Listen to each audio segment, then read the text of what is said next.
Programa Canal Saúde. Oferecimento: Unimed, Hospital de Olhos Francisco Vilar, Itacor, UDI, Laboratório Exame, Neurocentro, Oncoclínica, Bioestética, Qualiodonto e Medical Leste. Olá, boa noite. O programa Canal Saúde está começando agora e hoje você vai ver campanha. Entidades médicas se unem para pedir mais recursos para a saúde pública no país. Aborto. Mulheres que tentam abortar de forma clandestina correm sérios riscos. Estrabismo. Médico do Hospital de Olhos Francisco Vilar diz que é possível tratar o problema. Oncoclínica. Pacientes com câncer se reúnem para aprender a lidar melhor com a doença. Bioestética. Clínica conta com novo profissional especializado em nutrição esportiva e estética.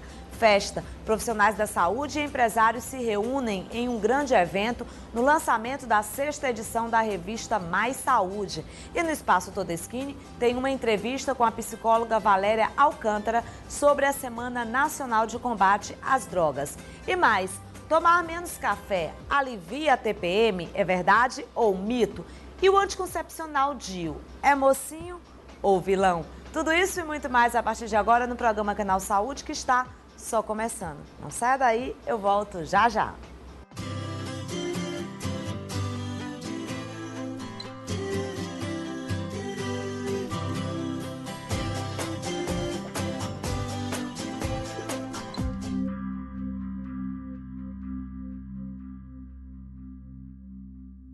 Várias entidades médicas do Piauí e grupos da sociedade civil estão organizando desde a semana passada uma campanha em defesa da saúde pública. Eles buscam assinaturas para um projeto que garante mais verbas para o atendimento na saúde.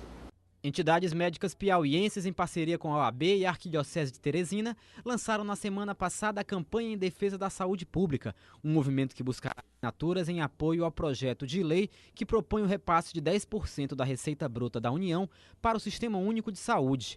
O projeto altera a lei complementar que regulamentou a emenda constitucional não só no que diz respeito ao subfinanciamento do SUS, mas também propondo que os recursos sejam aplicados em conta vinculada, mantida em instituição financeira oficial, sob responsabilidade do gestor de saúde. Essa campanha visa, fundamentalmente, um projeto de lei de iniciativa popular para modificar a regulamentação do orçamento geral da União para a saúde.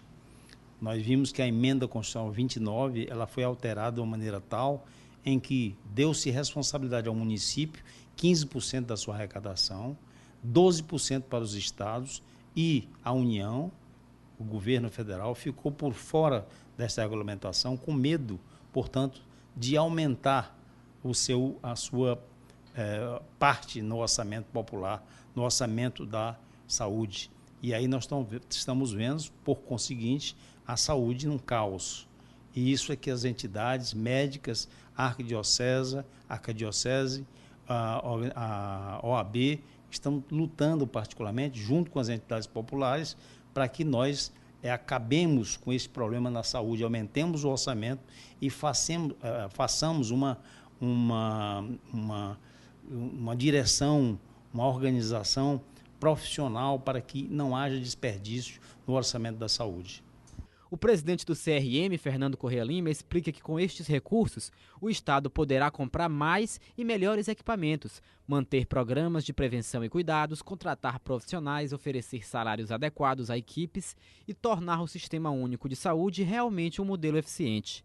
Não preciso dizer, o povo conhece, particularmente a população mais sofrida, a mídia está cansada de saber como convive com a situação da saúde.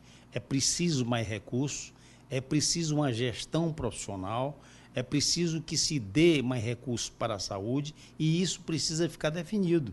Você não pode ficar com indefinição em relação aos recursos. Os recursos, ao invés de aumentarem, foi diminuir. E com isso, prejudicou sobremaneira a população mais carente. Nós não podemos admitir isso e contamos com o apoio da população para que desde amanhã, 10 horas, a gente consiga mobilizá-los e conseguir as 1.400.000 assinaturas necessárias. A campanha deve ter uma duração de 6 meses. A expectativa é que no Piauí sejam obtidas de 3 a 5 mil assinaturas.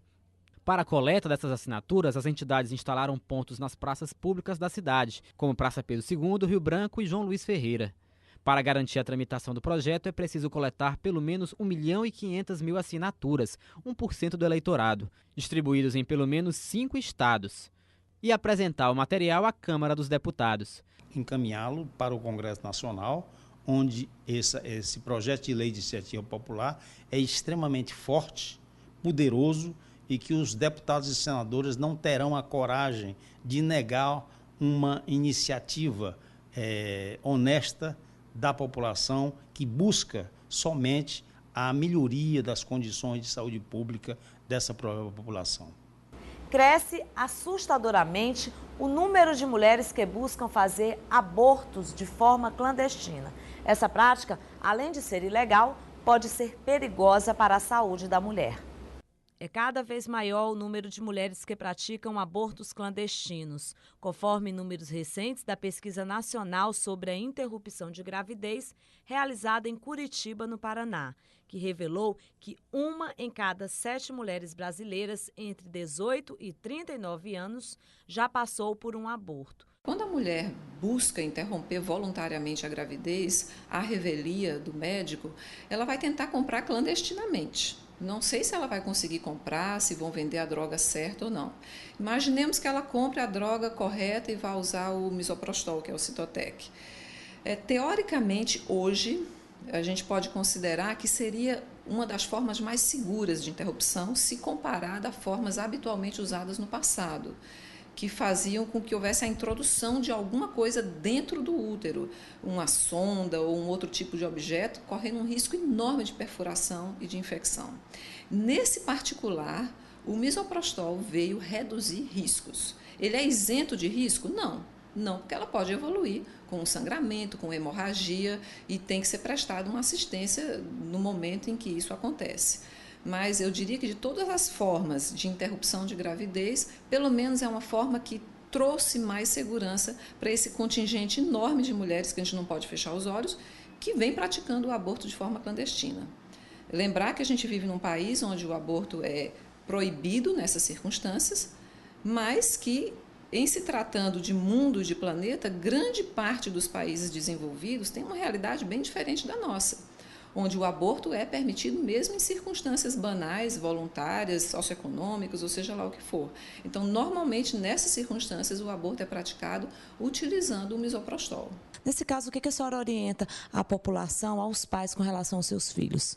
Então, sem dúvida, seria preciso um diálogo mais aberto dos pais.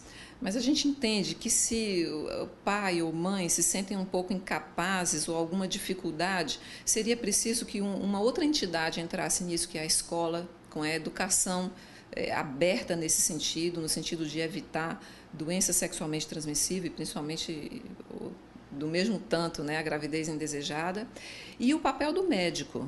Então, a gente tem que incentivar que essas meninas adolescentes procurem fazer uma consulta médica com o ginecologista, até independente de ter queixas ou de não ter queixas, porque isso é uma porta de entrada, é um primeiro contato, é um primeiro diálogo, e às vezes é o momento onde ela se sente mais à vontade para conversar, para fazer alguma pergunta e ter acesso a alguma informação.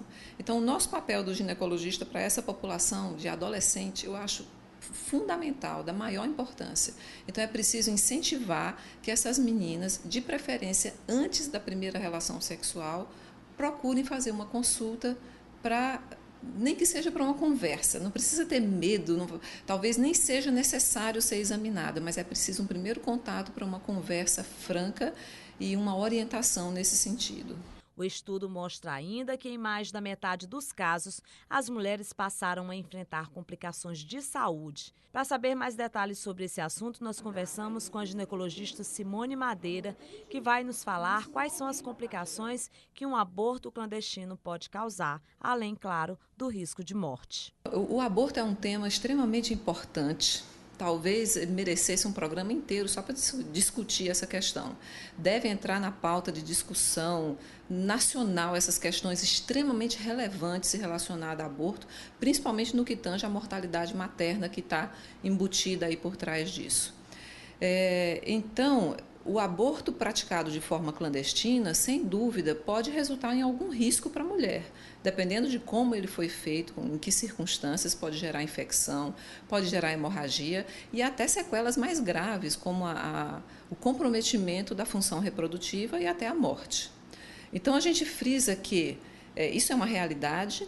É difícil a gente fazer com que isso, passar uma borracha em cima disso, a gente fechar os olhos diante disso, dizer que isso não acontece. Isso acontece todo dia, a todo momento no nosso país. Mas a gente tem que investir cada vez mais em políticas de planejamento familiar, para que essas mulheres que estão praticando aborto clandestino, elas não cheguem a engravidar, já que a gente vive num país onde o aborto praticado dentro da lei só é permitido em 2 circunstâncias, no caso de estupro, de risco de vida materno, e agora abre-se uma porta com a anencefalia também, né, terceira condição. Então, esse número gigantesco de mulheres que procuram o aborto voluntário, seja por que razão for, elas estão expostas a um risco de fato muito grande. É preciso oferecer planejamento familiar adequado, informação para que isso seja minimizado, pelo menos.